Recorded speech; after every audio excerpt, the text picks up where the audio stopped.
আসসালামু আলাইকুম। আপনাদের সামনে আরও একটি নতুন ভিডিও নিয়ে চলে আসলাম। তো এই যে আমাদের পেঁয়াজের জমিটা আপনাদেরকে বিগত কয়েকটি ভিডিও আগে দেখিয়েছিলাম আমাদের পেঁয়াজ। তো পেঁয়াজ দেখুন আমাদের পেঁয়াজের জমিটি। তো এটা হচ্ছে আমরা মূলত এটাকে আলের পেঁয়াজ বলে থাকি। এটা মানে ঢ্যামনা পেঁয়াজের পরে, মানে যেটা গোটা গোটা পেঁয়াজ লাগায় তারপরে এটা লাগিয়েছি আমরা।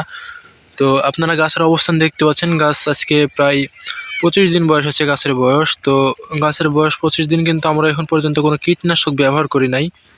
তো আমাদের উচিত ছিল কীটনাশক ব্যবহার করা, কিন্তু আমরা মানে অন্যান্য জমির দিকে তাকাতে গিয়ে ধরেন এই পেঁয়াজে আমরা কোনো কীটনাশক ব্যবহার করতে পারি নাই। তো কীটনাশক ব্যবহার না করার কারণে আগা কিছুটা মানে মরে যাচ্ছে। তো আমাদের উচিত এখন বিষ প্রয়োগ করা। তবে আমরা দেখি আগামীকালকে অবশ্যই বিষ প্রয়োগ করে দেবো, নাহলে গাছের অবস্থা খুবই খারাপ হতে থাকবে। তো আপনারা অবশ্যই চেষ্টা করবেন যে প্রথম দিক থেকেই ভালো মানের বিষ স্প্রে করার। তো আমরা অন্যান্য জমিতে দেখে থাকবেন, আমার অন্যান্য জমি অনেক সুন্দর রয়েছে, কিন্তু এই জমিটা আমাদের এই তো জমিটা দেখতে পাচ্ছেন, এই জমিটার আগা অনেকটা মরেছে এমনটা বলা যাবে না, কিছুটা আগা মরেছে। তো আমরা বিষ কোনো দিন এখন পর্যন্ত প্রয়োগ করি না, সেই জন্যই অবস্থা। তো আপনাদেরকে বলতে চাই যে আপনারা সাধারণত বিষ প্রয়োগ করবেন, যেমনই হোক না কেন বিষ প্রয়োগ করবেন। আগে থেকে বিষ প্রয়োগ করলে রোগবালাই খুবই কম লাগবে। তো যদি জানতে চান কী বিষ স্প্রে করে আমাদের এইদিকে, তো আগা মারার জন্য আপনারা অবশ্যই আমরা ব্যবহার করি ফিলিয়া, সিনজেন্টার গ্রুপের ফিলিয়া এবং নারকোলিন পাউডার। এই দুইটা আমরা ব্যবহার করি, তাহলে এই আগামারা এবং গাছ অনেক সতেজ হয়, আগামারা রোধ হয় এবং গাছ অনেক সতেজ হয়। তো আপনাদের ওইদিকে কে কী বিষ প্রয়োগ করেন তা অবশ্যই একটু জানাবেন। আর আমাদের এইদিকে এগুলো বেশি চলে, ফিলিয়া, নারকোলিন আর হচ্ছে লোনা আমাদের দিকে খুব কম ব্যবহার করে, কারণ লোনার দাম অনেক বেশি। তবে আপনারা যাদের সামর্থ্য রয়েছে তারা অবশ্যই লোনা ব্যবহার করতে পারেন। লোনা তো অনেক ভালো উপকারী দেয়। তো লোনার দাম অনেক বেশি হওয়ার জন্য কেউ ব্যবহার করতে চায় না। তো সবাই ফিলিয়া এবং নারকোলিন পাউডার এই দুটাই মারে।